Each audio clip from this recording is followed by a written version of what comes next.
Hey guys, Josh from HockeyReviewsForYou.com bringing you my review of the Bauer Vapor APX2 hockey stick. This is a fantastic stick with lots of great performance features, so without further ado, let's get right into the review. The first thing that I want to talk about is the overall balance and weight of the stick. Now the APX2, out of every high-end stick that I personally ever used, really does feel the lightest. It's extremely well balanced. Keep in mind that for testing I used a senior stick in a 77 flex, and this is the backstrom curve, as you guys can see, the curve that I normally use. It's also the grip tack version, which we'll talk about a little bit more later in the video. But as far as the weight of the stick goes, I believe these guys weigh in anywhere between 400 and 420 grams, depending on which exact model that you have. And it's just very, very well balanced. It does feature Bauer's monocomp technology, so it is a true one-piece hockey stick. And given that this is an uncut version of the APX2, it was kind of the perfect length for me from brand new. The balance point is almost right in the middle. It's about where I'm holding it, as you guys can see, and it just makes for an extremely lightweight feel. If anything, when you are holding the stick in your hands, it is a little bit blade light, shockingly blade light when you actually have all your equipment on. But for the most part, if you're looking for an ultra lightweight, very, very well balanced stick, the APX2 is definitely going to provide that for you. The next thing I want to talk about is the feel of the shaft, because that is obviously going to have a really big impact on the overall feel of the stick. Now this particular stick features Bauer's Micro Feel 2 technology, or Micro 2 Feel shaft I should say, and basically it features double concave sidewalls and rounded corners. Probably the most noticeable thing about this stick is that the shaft feels a little bit slimmer than your average senior stick would, allowing you to get a really, really good grip on the stick. At least I thought so. I'm personally a really big fan of having a little bit of a slimmer shaft, which is why I probably was such a big fan of the APX2. So just keep in mind that if you prefer to have a slightly larger shaft, the APX2 isn't going to offer that for you. Instead, it definitely is a lot slimmer. Now, I also mentioned that this does have the grip tack coating on it, which is basically the grip version of the APX2. There's also a clear version if that is something that you would prefer, where it just has basically a matte finish with no additional grip whatsoever. But I found that the grip tack model, it has a shiny finish. It's ever so slightly grippy to the touch, and even with gloves on, it's not very, very grippy. If anything, it's an extremely light grip as far as grip sticks go. And if you're not a huge fan of having grip on your stick but still want a little bit of extra kind of hold when shooting the puck and stuff like that, this grip tack coating really is good. It still allows you to freely move your hand up and down on the stick when stick handling and just adjusting for shots in general. I didn't find it to be all that clingy. The one last thing to mention about the stick itself is that it does have, like I said, double concave sidewalls with the rounded corners, which basically flows right into the taper of the stick as well. So a very uniform feel across the entire shaft, which is something that I really can't complain about. The blade is probably the most significant change coming from the original Apex to the APX2.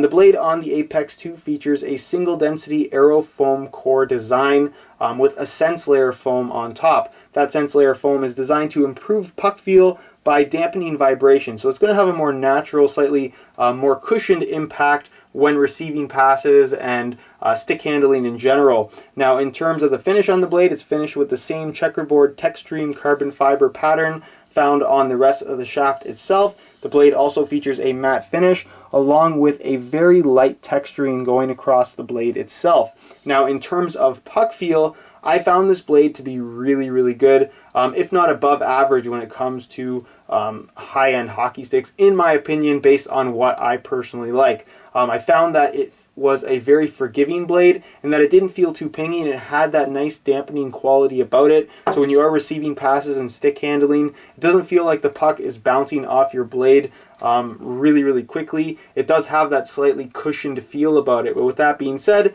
it still has a nice responsive feel when shooting the puck, which is obviously very important. So for those of you guys that like a really stiff and kind of pingy blade, this may not be the stick for you. But for those of you guys looking for a slightly more natural type of puck feel, then the APX2 should be right up your alley. Other notes about the blade is that it does have a fairly thin profile, as you can see, which is really nothing to complain about. And as far as this texturing goes, it's a very, very light texturing. I've never experienced this on a stick before, but I really came to like this texturing, especially for those of you that don't tape your stick all the way through. I tend to tape my stick basically from here to the toe, so that little bit of heel is generally a little bit slick on the puck, but with this texturing, it did seem to help to grip the puck just a little bit more. But for the most part, very good blade, really natural puck feel, not overly stiff, but again, that comes down to personal preference.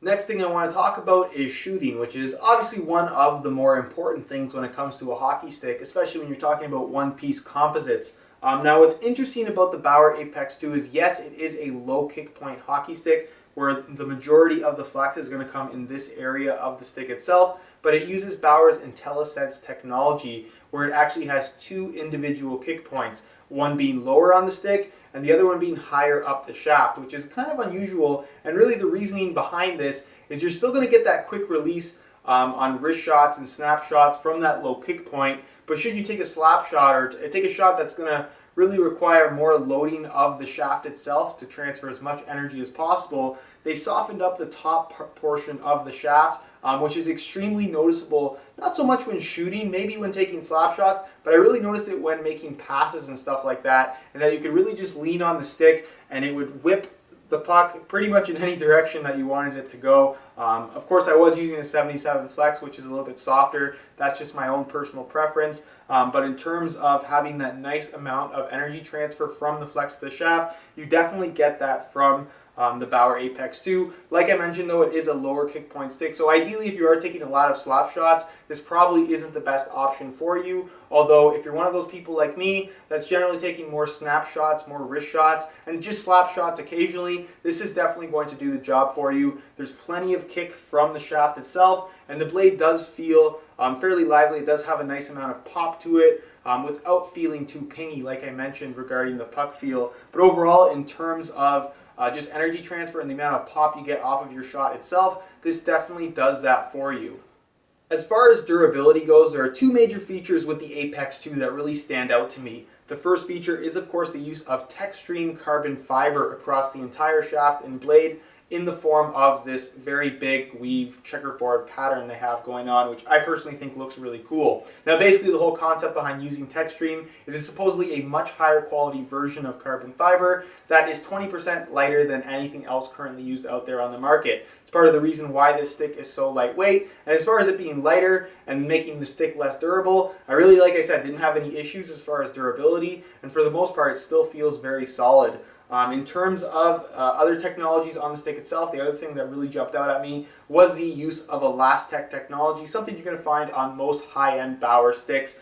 Basically, the Elastec technology is a type of resin in the stick itself that more or less has self-healing properties. I'm sure you guys have heard of those screensavers for phones that if you scratch them, they more or less fix themselves. It's kind of the same idea, but in a hockey stick. So if you take a slash to the stick or a shot or even a stick check or something like that, this is what causes a micro fracture in the stick. And while you might not see any physical damage on the outside, potentially there is structural damage to the stick on the inside, however big or however small. This Elastec resin is supposed to more or less heal that area of the stick, maybe not completely, maybe sometimes completely, but just to a point where it's going to extend the lifespan of the stick and also extend the pop life of the stick. Anybody who's ever bought a composite hockey stick and has used it for a significant amount of time knows that it eventually starts to lose its kind of feel in terms of when you shoot the puck and having that nice responsive whip. This is something that is supposed to, like I said, extend that pop life, so it's going to feel like it did from day one for much longer. And after using this stick for about 3 weeks now, I have to say that it still feels exactly like it did when I originally bought it. But that's pretty much it as far as durability goes, guys. I've took several hard shots right off the shaft of the stick, have no issues other than a couple paint chips, and even then the paint is sticking on remarkably well with all things considered. And for the most part, nothing about this stick in terms of durability really jumps out at me. So overall, if you're looking for a stick that is going to be just as durable as most composite hockey sticks, the APX2 will definitely do that for you. Alright guys, that's it for my review of the Bauer APX2 hockey stick. I have to say that I'm really impressed by this particular product from Bauer. There's a lot of things about it that I like. I'm a huge fan of the thinner profile and rounded corners of the shaft. Really allows you to get a nice good grip on the stick. The grip tack texturing to me is the perfect amount of grip for a hockey stick, at least in my opinion, of course. The IntelliSense dual flex point of the stick itself is not only a very interesting technology, but also a very effective one, and that you get that nice low kick point when taking snapshots and wrist shots. But should you want to load the stick up for a slap shot or a one-timer or something like that, the higher flex point on the stick itself really allows you to get maximum energy transfer from a low kick point hockey stick, kind of giving you a little bit of the best of both worlds in my opinion. As far as the blade itself, it is a little bit better from the original Apex.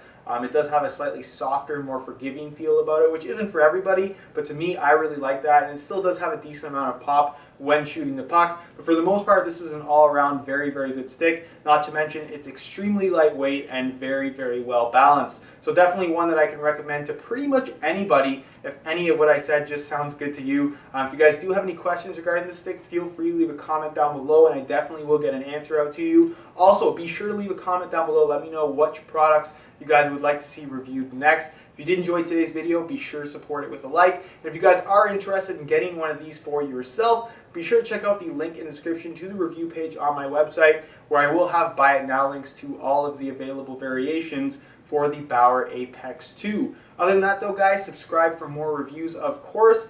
Thanks for watching, and we'll see you next time.